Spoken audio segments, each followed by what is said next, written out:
Bueno, creo que sí. Bueno, buenas noches. Con esta presentación que la va a hacer la profesora Guillermina Giglione, comenzamos la unidad 3, que corresponde al tema del poder y el poder dentro de las organizaciones. Estas van a ser dos clases sobre poder, esta que la va a dar Guillermina y la clase que viene del lunes que viene que voy a dar yo, y después nos van a faltar dos clases que van a ser sobre diagnóstico e intervención en las organizaciones. ¿Sí?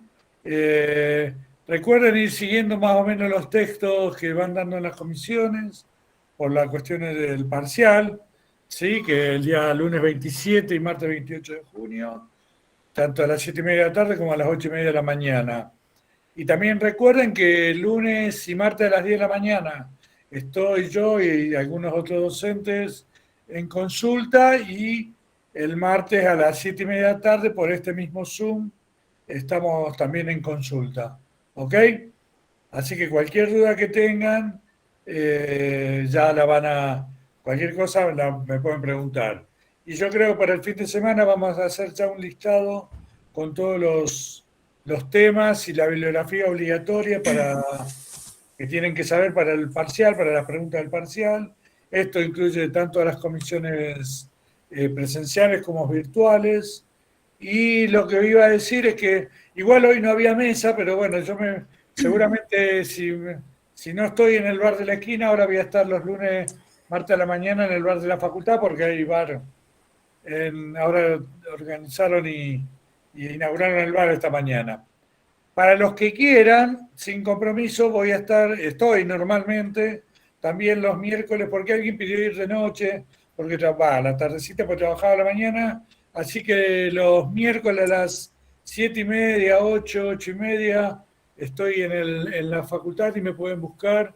Estoy con la comisión de la profesora Milicic, son poquitos, son 5 alumnos, 4 alumnos, 5 quedaron, así que pueden venir, pueden consultar también ahí, preguntar lo que necesiten.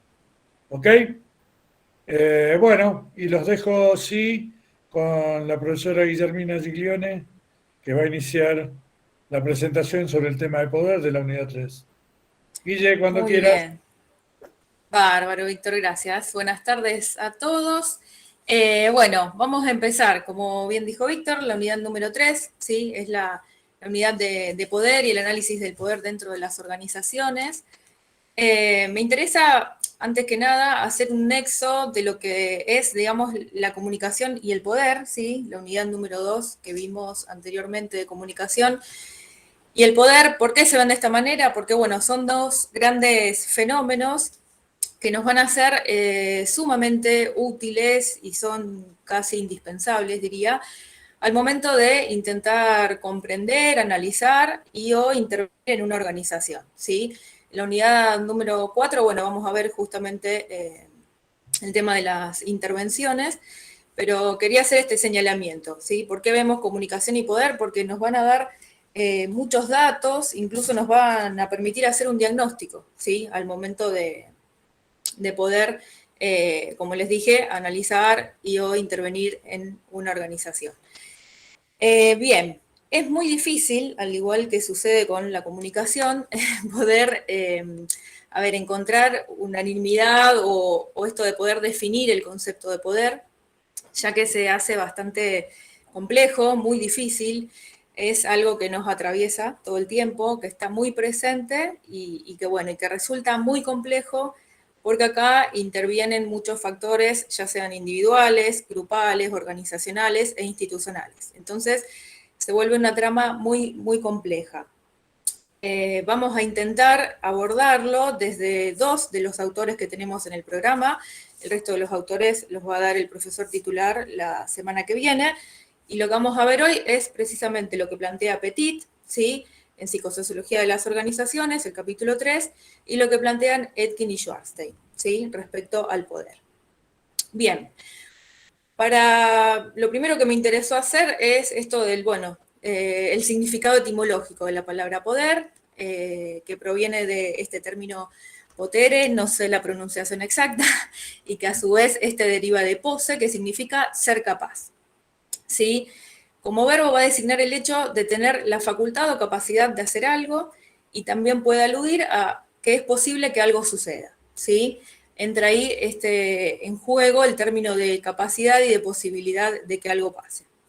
Y como sustantivo, acá tiene múltiples significados, ¿sí? Como dominio, imperio, facultad o jurisdicción que tiene alguien para ordenar algo, el gobierno de un país, el instrumento o documento legal por el cual se transfiere a una persona la facultad para representar a otra, tenencia o posesión de algo, fuerza, capacidad o posibilidad de alguien o algo, ¿sí? La suprema potestad del Estado, etc. Por eso les decía, es muy complejo abarcar el poder y hay muchos enfoques, distintas teorizaciones sobre esto, pero bueno, como les dije, nos vamos a centrar en Petit y en Etkin y Schwarstein en la clase de hoy. Bien, ¿qué va a decir Petit? Que bajo el término poder se engloban los fenómenos que se refieren a la autoridad, al mando, la ascendencia, al liderazgo y a la influencia social. Y va a proponer un modo de abordaje del poder que tiene que ver con distintas perspectivas, ¿sí? Él cita, bueno, perspectivas psicológicas, las perspectivas psicosociológicas y las perspectivas sociológicas. Esto lo va a ir abordando desde distintos autores y va a decir que, bueno, son modos de enfoque y de cómo podemos introducirnos a lo que es el estudio del poder, ¿sí? Dentro de las perspectivas psicológicas, acá va a citar a Stockdale, ¿sí? De 1948, que va a hablar de las capacidades personales o atributos o características personales que tiene el individuo que se entiende que es capaz de ejercer el poder, ¿sí? Para Stockdale, digamos que el líder era como que el líder se nace, sería, ¿no? Como un lema, no tanto que se hace, sino que se nace. Entonces, asigna estas distintas capacidades, o estos distintos atributos, perdón. El primero de ellos es la capacidad. Dentro de la capacidad engloba lo que es la inteligencia, la vivacidad, facilidad de palabra, originalidad y juicio. Agrega el éxito, ¿sí? Que tiene que ver con la instrucción, los conocimientos, dice hazañas atléticas también dentro del éxito. La responsabilidad, que tendrá que ver con la seguridad, la iniciativa, la perseverancia, la agresividad, confianza en sí mismo, deseo de sobresalir de este individuo. La participación, que tiene que ver con el nivel de actividad, sociabilidad, cooperación, adaptabilidad, sentido del humor, y el estatus, ¿sí? Que va a hacer referencia al nivel socioeconómico y a la popularidad. Entonces, se entendería, por ejemplo, que una persona que tiene o detenta cierto poder tiene que tener al menos alguna de estas características, ¿sí? Capacidad, éxito, responsabilidad, participación, estatus. Pero ¿qué pasa? ¿Basta por sí solo con lo complejo que dijimos que era este tema del poder y este concepto que es tan, digamos, tan difícil de determinar? ¿Basta con decir que, bueno, una persona que tenga estas características, con esto ya está todo dicho? En realidad no. Y lo que aparece acá como fundamental es el término de relación, ¿sí? Y de influencia. Entonces, dentro de estas perspectivas psicosociológicas, que son las segundas que aborda Petit, aparece el poder como relación interpersonal e intragrupal. Por lo tanto, acá, bueno, hace una introducción, ¿sí? Al respecto y va a decir que cuando nos sometemos en su seno, en el seno de una organización, a un poder, puede ser con muchos fines, digamos, para obtener algo a cambio, ¿sí? Como simplemente puede ser una remuneración, para desarrollar también una estrategia que puede ser personal o colectiva, ¿sí? En consonancia con lo que el grupo está buscando dentro de esa organización. Y también plantea esto que es interesante, que lo propone Mendel, que dice que puede ser como una respuesta condicionada que está inscrita en nuestro inconsciente al miedo a ser abandonado. Es decir, que por el miedo a ser abandonado renunciamos, ¿sí? A nuestra autonomía y nos sometemos al poder ajeno. Todo esto que yo voy planteando, me interesaría que lo vayan pensando Y bueno, y después si tenemos un rato para poder debatir sobre esto, creo que va a estar buenísimo. Bueno, por lo tanto, entonces, acá entra esto, ¿sí? En juego, lo que tiene que ver con una relación y con el término de influencia. Al segundo autor que va a citar aquí es Fritz Rell, que va a hablar, desarrolla una teoría que, bueno, que tiene que ver con el liderazgo, ¿sí? Él va a denominar persona central, que va a ser aquella que suscitan los miembros potenciales de un grupo, ¿sí? Unos procesos de formación de grupo, es decir, es la persona en torno a la cual se formaría un grupo. Y va a decir que esta persona va a asignar, digamos, 10 roles, ¿sí? Que esta persona central puede llegar a asumir. Entonces, lo plantea de esta manera haciendo, bueno, 3 divisiones. Va a decir que está la persona central, objeto de identificación, que puede estar basada en el amor y en el temor. Entonces acá cita esto del supremo patriarca, ¿sí? Los miembros de un grupo en formación buscarán ser aprobados por la persona central. Para ello van a hacer una especie de incorporación en su conciencia de esta persona central, ¿sí? El líder, donde los miembros del grupo van a intentar parecerse a la persona central, ¿sí? Y el tirano, donde los miembros del grupo en formación se van a identificar con esta persona central por incorporación de su super yo. Esta es la primera caracterización, entonces, la persona central, objeto de identificación.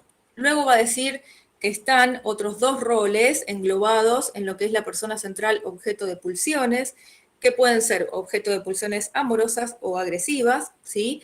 Donde dentro de las amorosas el grupo va a aparecer porque sus miembros le tienen un mismo amor a esa persona central, ¿sí? Mientras que el objeto de pulsiones agresivas, el grupo va a liberar una misma agresividad sobre la persona central.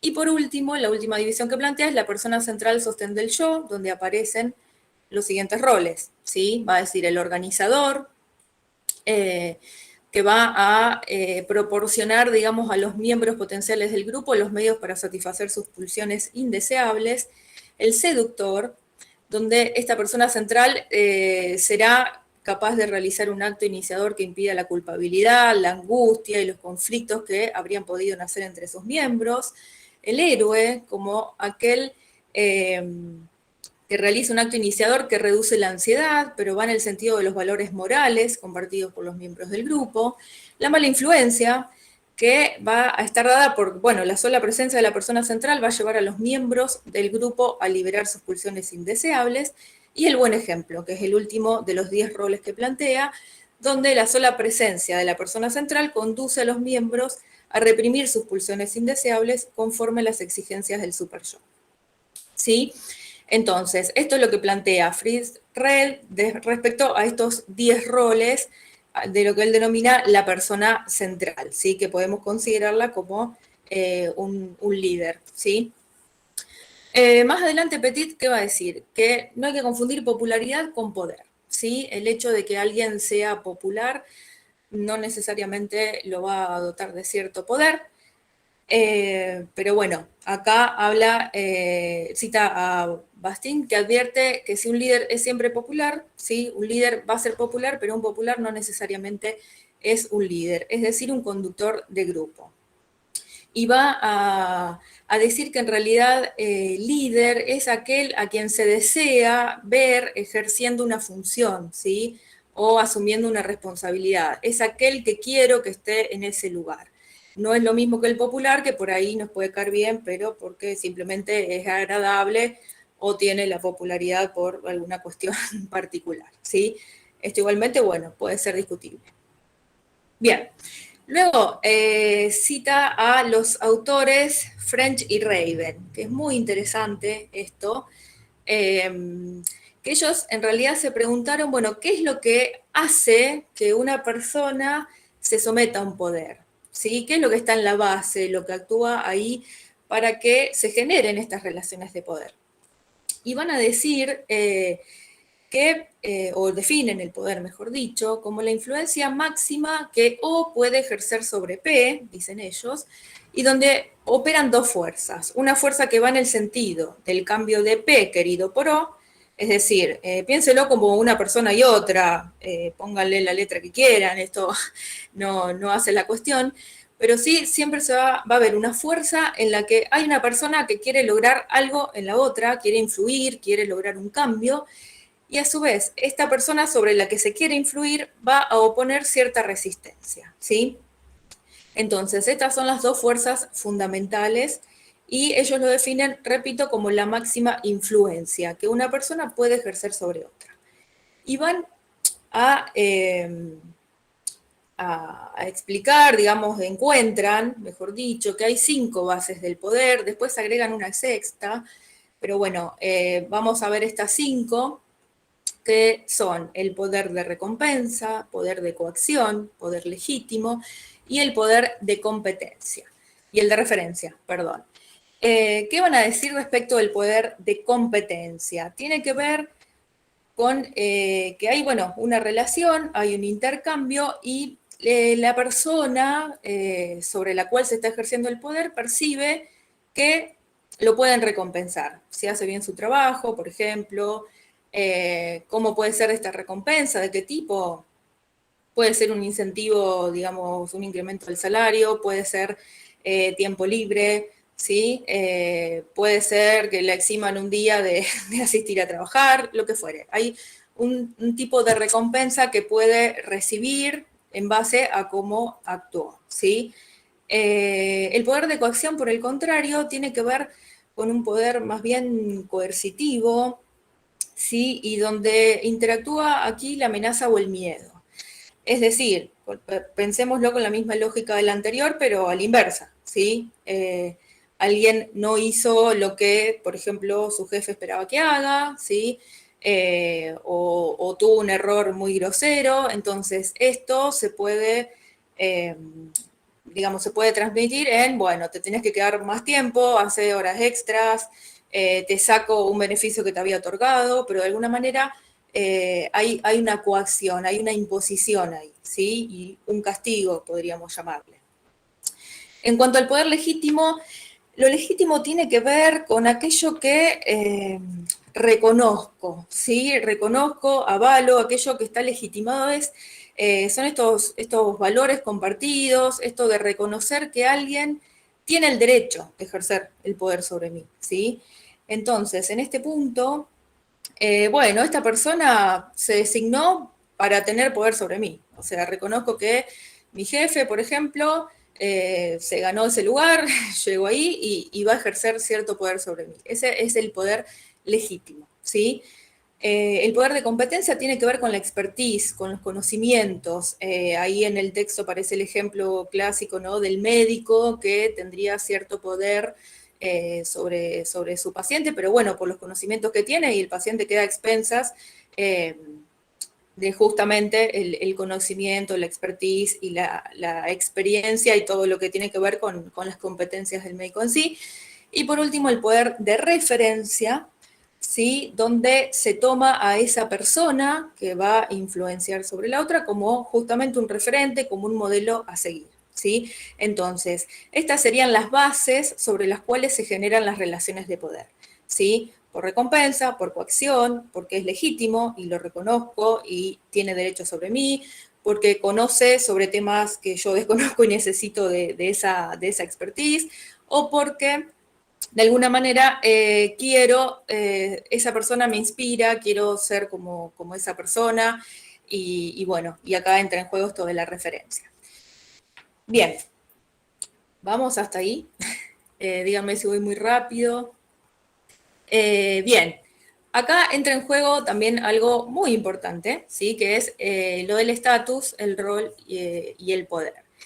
Esta diferencia es interesante porque a veces suelen confundirse, ¿sí?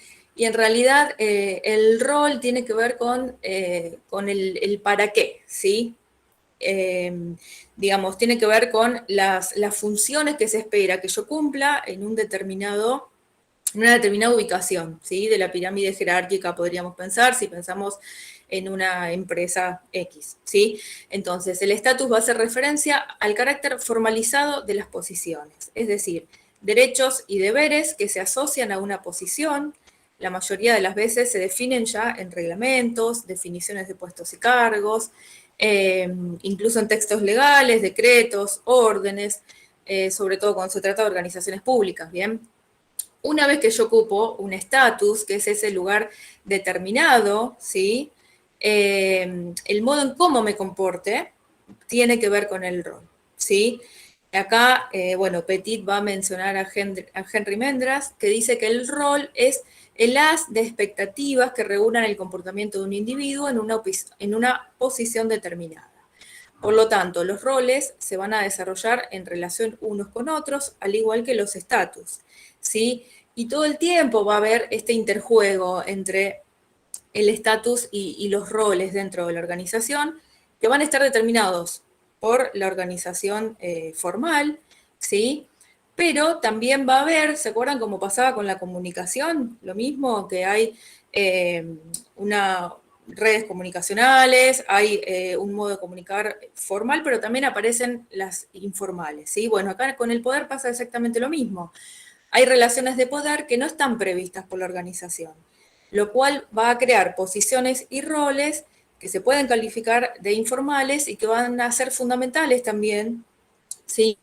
Cuenta al momento de intentar estudiar o comprender y analizar cómo funciona una organización determinada.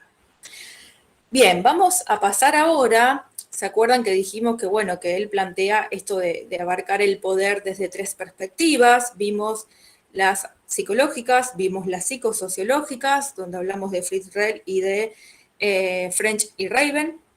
Ahora pasamos a las perspectivas sociológicas, donde él va a mencionar, digamos, tres teorías fundamentales, pero antes de pasar a estas, me interesa hacer muy breve, ¿sí? Alusión a lo que se llama como teorías del consenso y teorías del conflicto. Estas teorías, o también se los puede llamar paradigmas, ¿sí?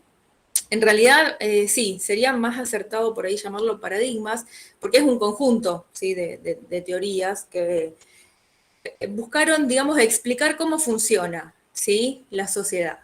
Entonces, dentro de las teorías del consenso, tenemos que se enfatiza en que el orden social se va a dar a través de normas compartidas, sistemas de creencias de las personas, donde las nociones de orden y equilibrio son fundamentales, son centrales y es de alguna manera lo que se busca, mientras que las de conflicto y cambio son secundarias, y se entiende que muchas veces el cambio es bastante lento, ¿sí? Estas teorías condensan, bueno, acá yo puse Parsons, pero en realidad hay muchos autores, se puede incluso citar desde Comte, Durkheim, ¿sí?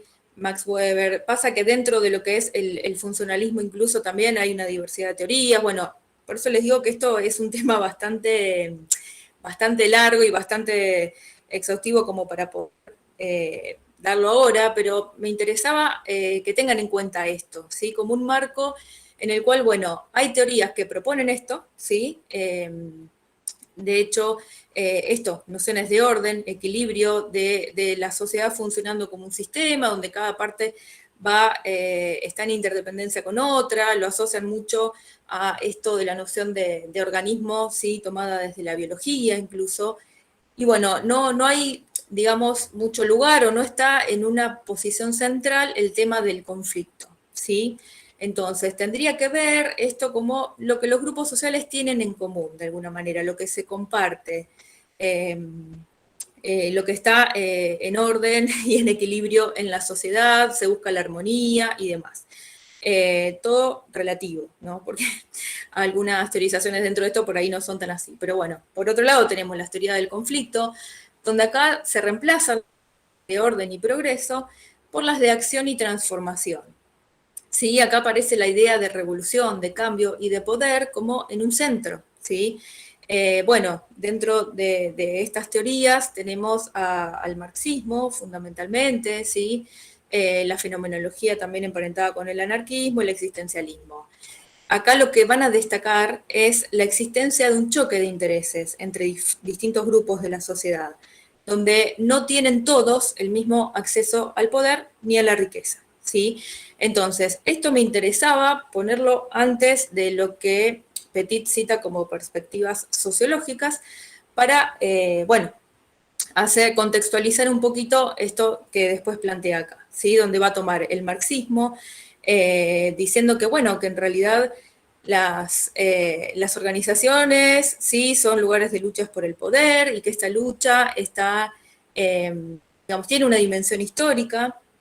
Después, en realidad, bueno, Petit dice que esta lucha de poder en los sistemas de organización no se puede resumir solo en una lucha de clases, de proletariado contra burguesía, porque pone en juego estrategias más complejas, ¿sí? Del poder. Pero bueno, resalta esto de la noción de alienación, modo en cómo la organización va a ejercer su poder sobre el individuo. Después también va a mencionar a Max Weber, ¿sí? Con el tema de la legitimidad y el poder, donde, bueno, como dijimos antes, ¿no? Esto de la legitimidad que tiene que ver con valores admitidos por un grupo humano, en los que se basa el poder, concebido como capacidad de actuar sobre los demás, ¿sí? Y Weber va a llamar autoridad a ese poder legítimo, ¿sí? Distingue tres tipos de autoridad, esto creo que lo tienen visto, pero lo vamos a repasar. La autoridad carismática, donde va a decir que, bueno, que en realidad esto tiene que ver con una cualidad de un hombre, ¿sí? En el cual los demás van a creer en esa persona por ese carisma y por ese don, podemos decir, entre comillas, que tiene, ¿sí? Por esas cualidades. Tenemos la autoridad tradicional, ¿sí? Donde acá lo que se plantea es que aquello que ha existido o lo que existe es legítimo. Es decir, que basta con que eso tradicional se enraíce en una costumbre, en una rutina, para ser reconocida, ¿sí? Y por último, la autoridad racional legal, que es el respeto por parte del jefe de los subordinados de reglas establecidas según procedimientos racionales y formales, ¿sí? Y cita por último a Crosier y Friedberg, que hacen un análisis estratégico del poder, donde acá aparece esto también, de que en realidad quien se somete, ¿sí?, al poder puede tener una estrategia, ¿sí? Y que esta estrategia no siempre va a ser totalmente racional, ¿sí? Sino que el actor, cuando quiere lograr un objetivo, va a buscar la primera solución que le responda mínimamente a eso que quiere lograr, ¿sí? Va a buscar acercarse a ese objetivo. No va a ser tan racional en ese sentido, sino más bien va a querer satisfacer esa necesidad que tenga en ese momento dado para poder lograr lo que se propuso. Bien. Menciona también Petit la concepción institucionalista del poder, donde se pone el acento, vieron, bueno, cuando estuvimos viendo la parte de organizaciones, que vimos lo que eran las instituciones, y cómo lo instituido, digamos, de alguna manera, influye, baja línea entre lo que se puede, lo que no se puede, lo que está aceptado, lo que no, y tiene como esta cuestión más conservadora, ¿sí? De la institución, donde se busca conservar lo que está tal como está, ¿sí? Entonces acá Petit dice, bueno, el poder de lo instituido es el poder del Estado, que por medio de delegaciones sucesivas se va a hallar presente en los talleres de las fábricas, en las clases de las escuelas, en las salas de los hospitales, ¿sí? Es esto que vimos como noción de atravesamiento, ¿sí? Cómo las instituciones atraviesan las organizaciones. Ahora, vimos también que aparece la parte siempre, ¿no?, de resistencia y de querer cambiar eso que está instituido y que son estos movimientos instituyentes, ¿sí? Donde acá menciona que va a ser una especie de contrapoder. Después dice, bueno, esta concepción es seductora, pero demasiado determinista para dar cuenta de un fenómeno tan multiforme y contingente como el poder, ¿sí? Entonces, hasta aquí es lo que él ha expresado desde estas tres perspectivas.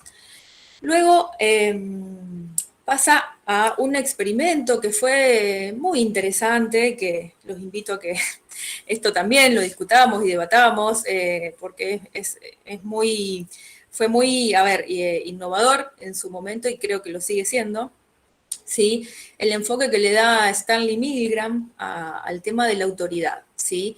Hace un experimento en el 63, fue publicado, fue más o menos ahí por esos años, donde lo que él es así, quiere hacer un experimento que se relacione con el tema de la autoridad y la obediencia a la autoridad, ¿sí? Por lo tanto, empieza a buscar voluntarios, ¿sí? Para realizar esta investigación, a los que dice que van a participar de un experimento sobre memoria y aprendizaje. Bien, estas personas que se presentan como voluntarias, se presentan a cooperar, ¿sí? Aparecen, digamos, llegan ese día, bueno, se les dice que van a tener un rol asignado, que supuestamente lo sortean, pero en realidad de antemano ya se sabía que iban a funcionar como maestros, ¿sí? Mientras que otros funcionaban como alumnos. En realidad estos alumnos estaban de acuerdo ya con el investigador, ¿sí? Que llevaba a cabo el experimento. Entonces la idea era que este maestro, ¿sí? En su rol de maestro, iba a efectuar una descarga eléctrica, ¿sí? Al supuesto alumno, que eran actores, o sea, gente que ya sabía que tenía que fingir que estaba en ese rol. Le iba a dar una descarga eléctrica por cada error que cometía, porque tenía que memorizar un listado de palabras. Si se equivocaba, no se acordaba o lo que fuere, le indicaban que le dé una descarga eléctrica. Se hace una primera demostración de esto, ¿sí? Se le da una primera descarga eléctrica tanto al maestro como al supuesto alumno para que vean que funcionaba y sea más creíble. Y después se les va diciendo que, bueno, estos voltios que tenían estas descargas iban a ir aumentando, ¿sí?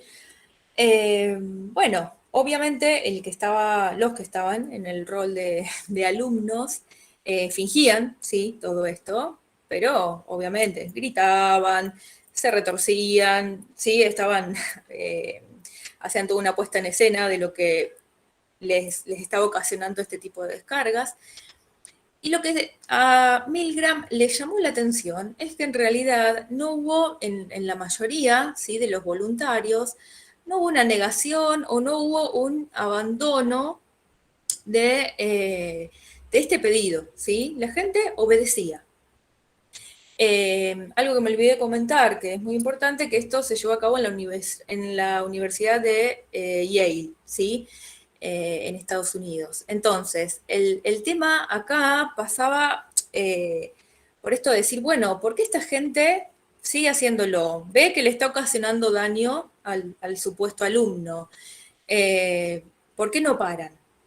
Bueno, y llega a conclusiones que son muy interesantes. Primero se pregunta esto, bueno, ¿por qué no cuestionan la mayoría? Fue, si no me equivoco, alrededor de un 65% que llegó a aplicar la cantidad de voltios máxima, ¿sí? Y que no abandonó. Entonces es un número bastante alto. Se preguntó Milgram, bueno, ¿son todos perversos? ¿Qué onda? ¿Qué pasa acá? Bueno, lo primero que se preguntó es esto, ¿por qué no cuestionaban, ¿sí? Esa autoridad? Y en realidad aparece esto que es interesante. A ver, importa más quién pide algo que lo que se pide en sí. Es decir, yo tengo incorporado que respeto a tal autoridad, acá en este caso la Universidad de Yale, ¿sí? Donde se entiende que está lleno de expertos, que están haciendo investigaciones, que están haciendo un experimento. Incluso me olvidé mencionarles que el investigador cada tanto les iba diciendo, bueno, continúa, sigue con el experimento, ¿sí? Si alguien se quejaba o algo, les daban esa indicación. Por lo tanto, la gente seguía.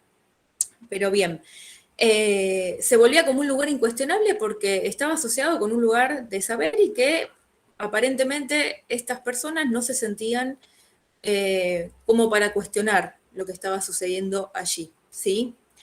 Después también aparece esto de que en realidad la persona deja de lado su ética, su moral, sus valores, y se vuelve como un mero agente, ¿sí? Como un instrumento de quien ordena, de quien está pidiendo que se haga algo. Y entonces, como pasa a este modo de agente, bueno, estoy haciendo lo que me piden, la culpa se traslada a ese que ordena, ¿sí? Eh, ¿Qué pasaba? Otra hipótesis a la que llega Milgram dice, bueno, si deseaban parar su participación en el experimento, aparecían dos cuestiones. Por un lado, que iban a incumplir una promesa con esta universidad, con el investigador y con el experimento en sí, y eso tenía cierto peso. Y por el otro, que si frenaban, era un modo de cuestionarse ellos mismos lo que habían hecho antes. Entonces, es como que ahí apareció un autoengaño y decían, bueno, no, sigo, total, no es mi culpa, culpable es el que me está pidiendo que haga esto, no soy yo, de alguna manera, ¿sí? Entonces, él habla de que se logra como o se adquiere, mejor dicho, un estado agéntico como opuesto al estado de autonomía, ¿sí? Y de libertad de decisión, que bueno, todo esto se puede cuestionar y se puede discutir, pero es muy interesante, ¿sí? Porque si pensamos a lo largo de la historia en las atrocidades que han ocurrido, ¿sí? Bueno, esto es una forma quizás de explicarlo. Bueno, eran todos perversos, todos disfrutaban de torturar gente, por ejemplo, o simplemente seguían órdenes y hacían lo que se les pedía. Bueno, lo dejo en suspenso. Eh, entonces, a la conclusión que llega es que hay una propensión extrema de los adultos a la sumisión casi incondicional a las órdenes de la autoridad. Volvemos acá sobre esto de autoridad. Bueno, yo tengo que reconocer que esa persona o esa organización o ese grupo tiene cierto derecho sobre mí, cierto derecho de ejercer poder sobre mí, porque a lo mejor si es alguien a quien yo no considero como una figura de autoridad, no le voy a dar bolilla, ¿sí? Y simplemente no voy a acatar lo que me pidan. Entonces, esto es interesante. Dice después, bueno, personas ordinarias, desprovistas de toda hostilidad, pueden, dedicándose simplemente a su tarea, convertirse en los agentes de un atroz proceso de destrucción. Además, dice, cuando ya no les es perdón, posible ignorar los efectos funestos de su actividad profesional, si la autoridad les pide actuar contra las normas fundamentales de la moral, son raros los que poseen los recursos interiores para resistirla. Entonces, cuando un individuo entra en una jerarquía, va a incorporar esto que dijimos antes, un estado de agente, es decir, que ya no se ve como el autor de sus actos, sino más bien como el agente ejecutivo de las voluntades ajenas. Parecería que las experiencias de Milgram, dice después Petit, llevan el agua al molino de las teorías deterministas del poder de las organizaciones, en particular institucionalistas, y que descalifican los análisis estratégicos del poder. Esto es interesante porque son todos los distintos tipos de teorías, ¿sí? Que está bueno esto, leerlos, saberlos, pensarlos y discutirlos, sobre todo. Me parece que eso siempre es fundamental. Y acá puse el dato de la película. Hay una película que se llama Hay como Ícaro, ¿sí? Muy interesante y donde aparece el experimento de Milgram. Y bueno, es sumamente interesante. Obviamente en ese momento salió gente a decir, bueno, que no era para nada ético lo que Milgram había hecho. Bueno, como todo, siempre va a haber opiniones encontradas, opuestas, o que toman algo y algo en otra cosa no están de acuerdo, pero me parece que es fundamental tener esto en cuenta porque sirve para pensar muchas cuestiones, ¿sí? Bien, cierra Petit diciendo que el psicosociólogo, ¿qué puede hacer entonces al respecto? ¿Sí? Conociendo todo esto, bueno, puede ayudar a los actores a tomar conciencia de la presión de la jerarquía, ¿sí? Sobre su psiquismo y hacerlos más autónomos. Por eso también es interesante deducir las estrategias de los actores, si las hubiese, ¿sí? Y descubrir su sentido. Y también acá se pregunta si en realidad la sumisión a la autoridad no puede ser en sí misma, ¿sí? En ciertos casos límite, dice, una estrategia llevada a cabo por el individuo en función de objetivos personales. Bien. Después también va a hablar de Tussaud, que define el conflicto como una situación en la cual unos autores, individuos, grupos, organizaciones, naciones, o bien persiguen objetivos, digamos, similares o definen valores opuestos, ¿sí? Y esto va a hacer, bueno, toda una teorización en torno al conflicto, pero básicamente acá rescatamos esto, de que va a ser tomado como un conjunto de interacciones concretas y complejas entre los individuos y grupos, sin olvidar que estas interacciones son manifestaciones de fenómenos de poder que se inscriben en la dinámica global de una sociedad determinada, ¿sí? Y que estos modos, digamos, de resolver el conflicto social no es reducir al adversario a la nada, sino más bien sería sentarse alrededor de una mesa y negociar. Esto también en las organizaciones se entiende que se hace todo el tiempo, ¿sí? Esto de la negociación, se entiende o se espera que se haga, ¿sí? Entonces habla de que la mediación va a constituir un medio privilegiado para facilitar justamente la negociación. Bien, hasta acá tenemos lo que plantea Petit, ¿sí? ¿Hay alguna duda hasta ahora? ¿Quieren hacer algún comentario? ¿Algo? ¿O prefieren que siga con lo de Schwarzenstein y después hacemos las consultas o debates o lo que fuera lo último? ¿Cómo quieren hacer? ¿Seguimos? Acá te consulto, Guille, perdón. Sí, ¿Apuntamos a saber el experimento de Milgram o nos conviene bien la tarea del psicosociólogo, como son las todo. conclusiones? Bien, Todo, sí. El experimento de Milgram es muy importante, pero fíjate que pasa esto, ¿no? El experimento de Milgram, bueno, es uno de los aportes que Petit considera y que toma, pero después hay otros, como esto del análisis estratégico del poder, ¿sí?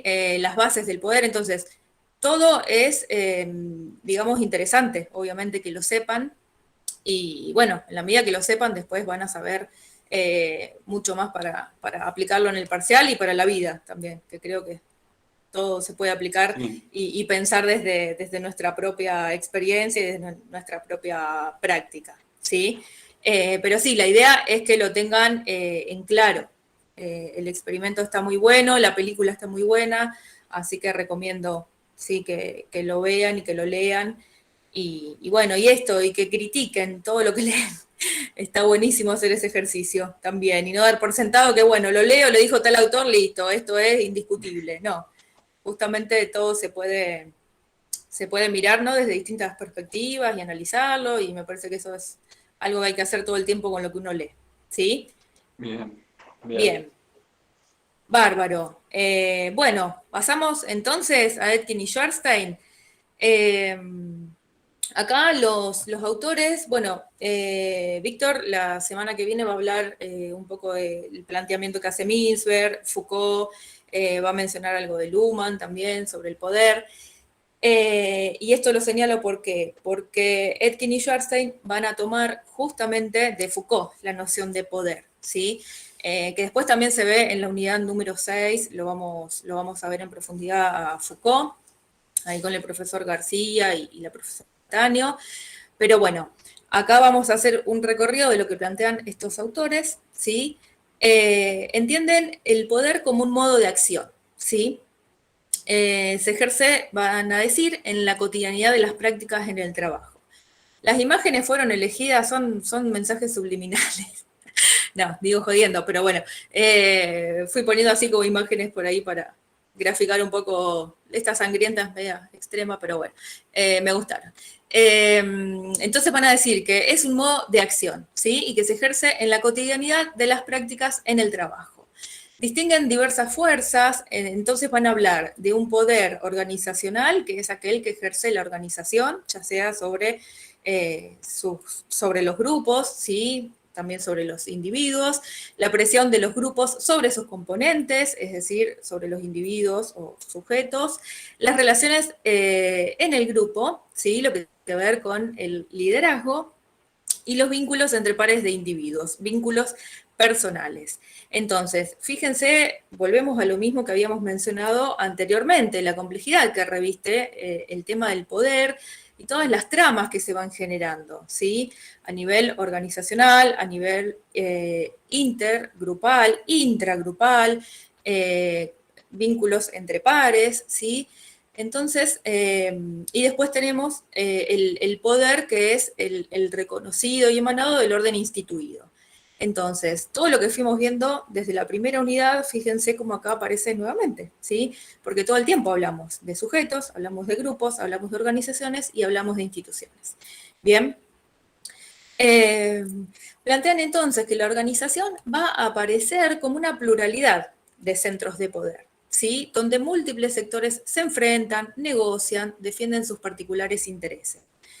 Y van a decir, bueno, lo que dijimos también hace un ratito, esto de que los vínculos de poder en las prácticas cotidianas son la materialización u objetivación de las relaciones desiguales que las instituciones reconocen y establecen. Entonces, hay una reproducción, ¿sí? Podríamos decir, de ese orden instituido, de eso que las instituciones de alguna manera dictaminan o de alguna manera influyen y determinan estos modos de relaciones, ¿sí? Que son desiguales. Bien. Entonces, hay otro aspecto también importante a tener en cuenta, es que en las relaciones de poder podemos observar que existe una combinación de contenidos positivos y negativos. Esto es algo que Foucault lo establece muy bien, y ya lo van a ver con Víctor y después en la unidad 6 de nuevo, ¿sí? Con esto de que, bueno, ya el poder no es solamente lo que prohíbe, lo que coacciona, lo que restringe, es también lo que produce, ¿sí?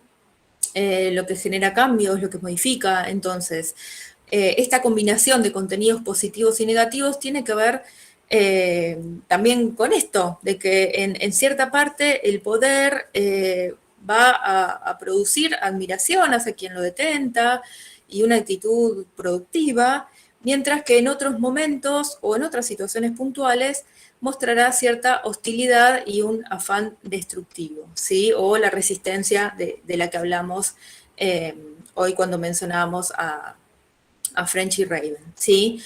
Entonces, en las relaciones de fuerza van a intervenir siempre variables personales, variables organizacionales, variables institucionales.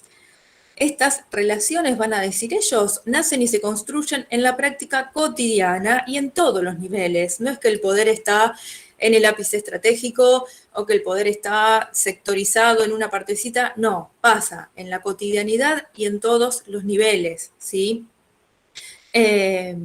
Además, estas relaciones de fuerza, van a decir, admiten múltiples modalidades. Es decir, se puede hablar de un sometimiento voluntario o una obligación, ¿sí? Desde el lado más coercitivo, a la que no se pueden resistir por diversos motivos, pero siempre va a haber una mutua y desigual necesidad de establecer y mantener la relación, ¿sí? Entonces, aquí, digamos, estamos en este nivel, ¿no? que Petit llama como psicosociológico, donde hablamos de relación, hablamos de influencia y hablamos de una necesidad de establecer y mantener esas relaciones de poder, y que van a ser desiguales ya desde el vamos, porque no todos van a tener la misma cuota de poder o la misma necesidad o la misma búsqueda, ¿sí? en torno a esa relación.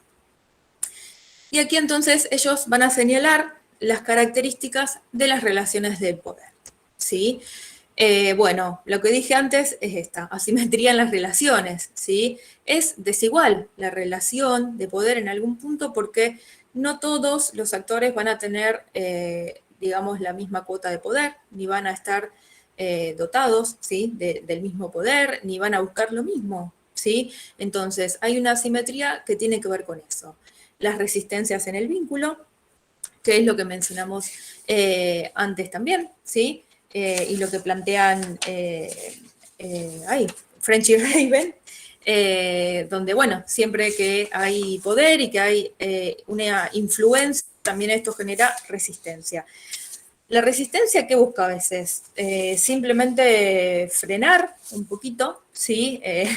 El poder, o muchas veces busca anularlo, ¿sí? Las fuerzas de resistencia, bueno, eso depende de lo que se busque, pero en general es limitar o reducir / anular el poder o esa influencia, ¿sí? Efecto transformador, ¿por qué dicen que es una de las características del poder? Porque tiene que ver con ejercer una acción, ¿sí? ¿Y por qué efecto transformador? Porque, bueno, el poder también modifica, cambia, transforma, es justamente una acción y quienes tienen, digamos, están, a ver, en ciertos estatus dentro de la organización y tienen, digamos, ciertos dotes de poder, justamente también pueden producir cambios, transformaciones, y bueno, y es esto lo que ellos llaman efecto transformador, ¿sí? Hablan también de la intencionalidad en el ejercicio. Acá esto tiene que ver con esto que habíamos hablado más arriba, ¿no? De la estrategia, de la intencionalidad.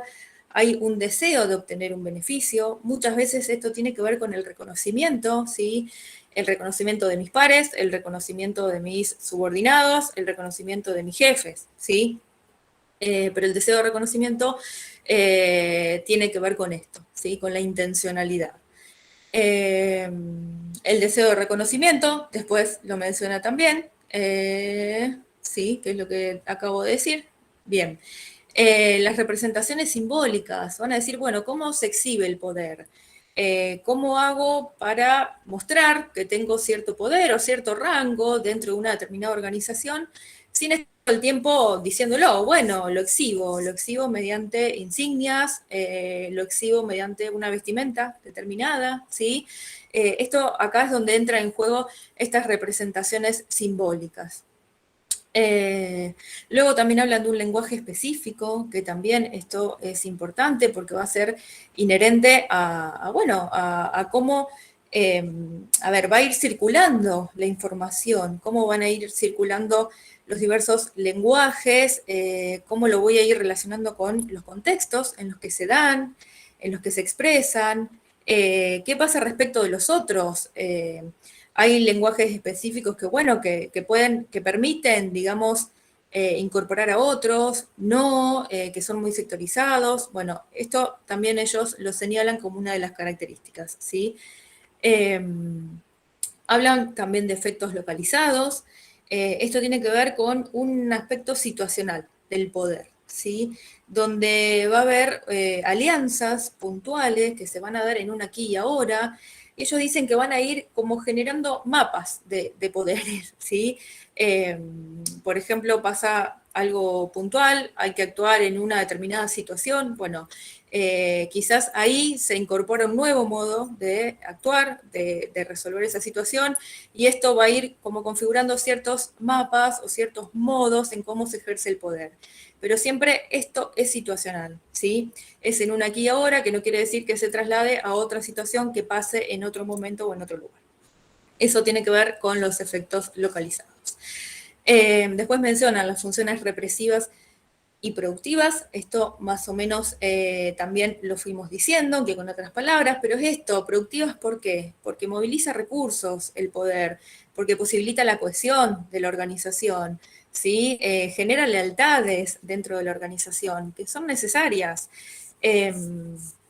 A ver, cuando vimos, vuelvo un poquito al experimento de Milgram, pero para graficar un poco esto, hay un planteamiento también cuando uno lee lo de la autoridad, ¿no? Y que parece, bueno, che, pero entonces siempre somos tan obedientes, sí, no, soy más rebelde, menos, acato más, menos, pero digamos, es posible pensar también a la sociedad sin ningún tipo de autoridad.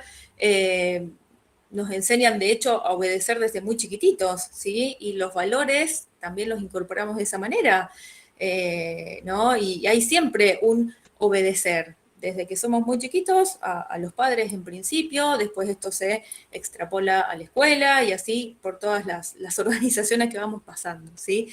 Entonces, esto de las funciones represivas y productivas, bueno, está en una interacción constante. es ese poder que produce, que transforma, que hace, que cambia, y también que cohesiona, ¿sí? Y es también ese poder que restringe, coacciona, impone, ¿sí? Más allá de, bueno, si quiero o no quiero acatarlo, o si tengo posibilidades de negarme o no.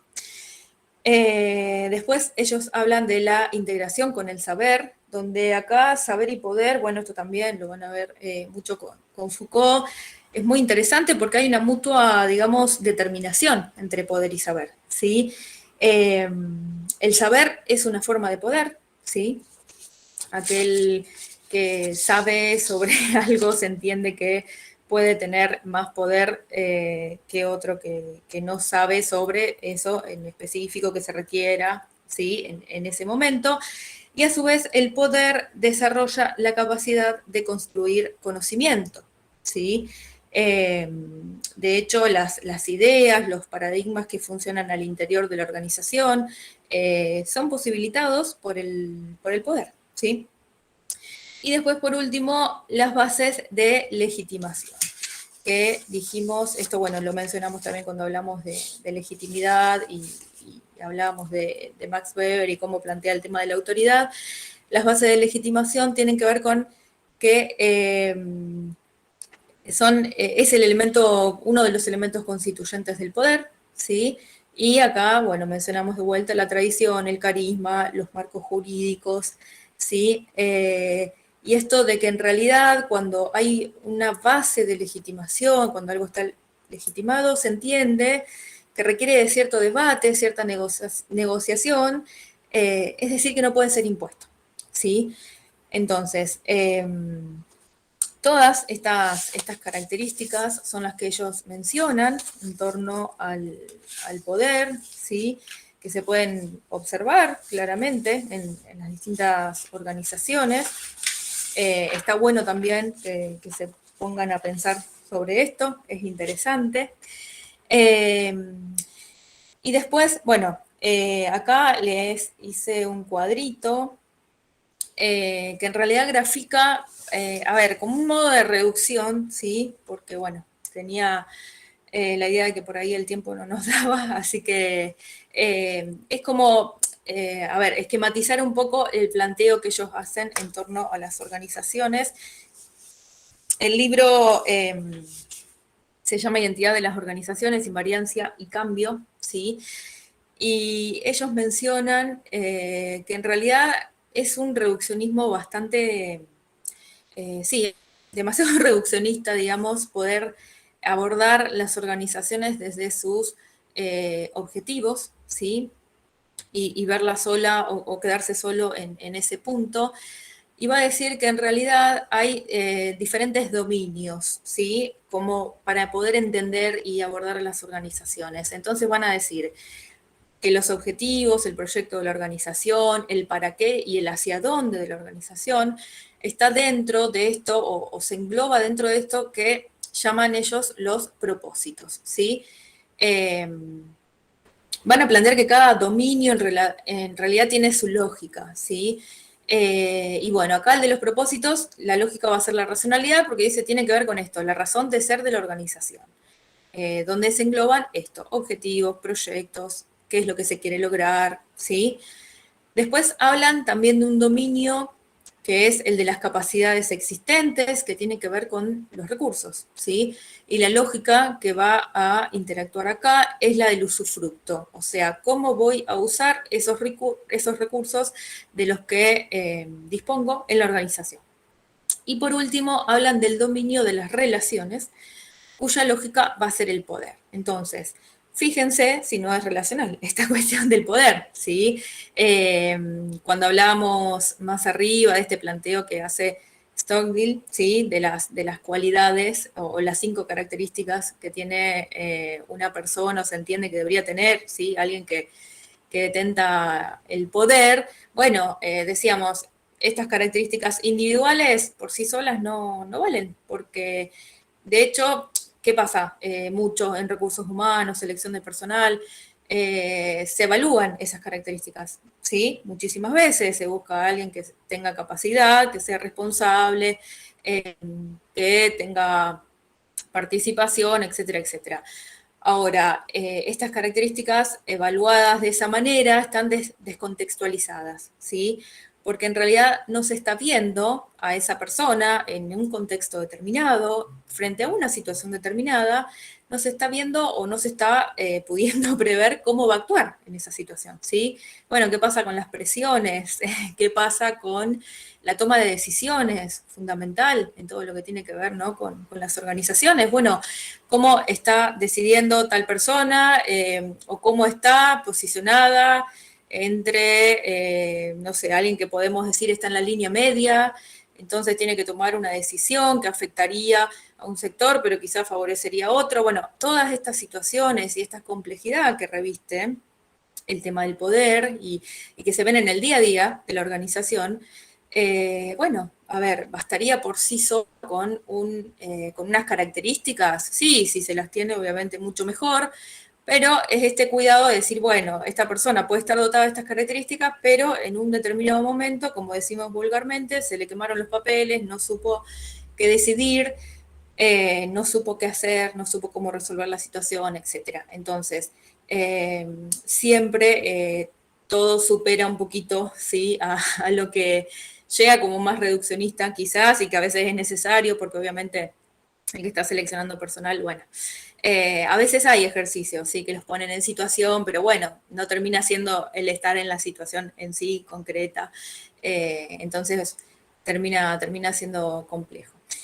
Bien, entonces, ellos plantean esto de los dominios, ¿sí? Y van a decir que el modo en que interactúan los distintos dominios, por eso las flechitas de doble sentido, cómo se relacionan unos con otros, van a estar dados por estos procesos, ¿sí?, que están acá en verde, y que son la asunción y adjudicación de roles.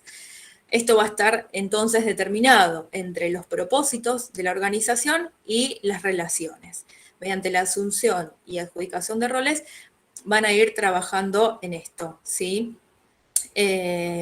Lo de las capacitaciones, donde acá los dominios que se relacionan son las relaciones justamente y las capacidades existentes, ¿sí?, los recursos. Entonces, entre los recursos y el personal, bueno, ¿cómo puedo hacer? Implemento capacitaciones, ¿sí?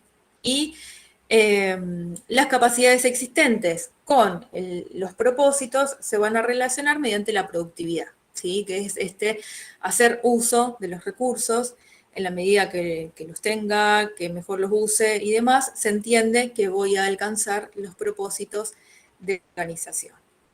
Y llegamos entonces al tema de la identidad, que es un tema complejo, que siempre termina, ¿sí?, despertando muchas cuestiones y muchas inquietudes, porque bueno, es difícil definir la identidad. Acá ellos lo que dicen al respecto es que en realidad la identidad aparece como aquello que la organización tiende a preservar, ¿sí?, a lo largo de la historia, a lo largo del tiempo. ¿Qué es lo que hace que esa organización sea lo que es y no sea otra cosa, lo que la distingue de las demás organizaciones?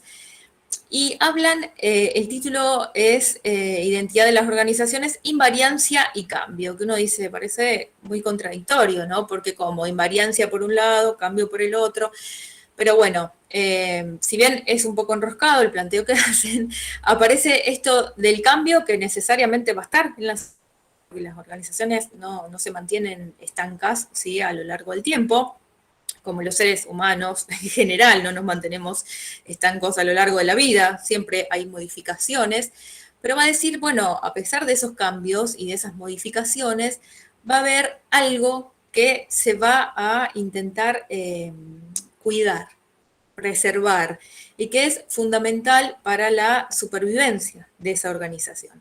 Y a eso le llaman identidad, ¿sí?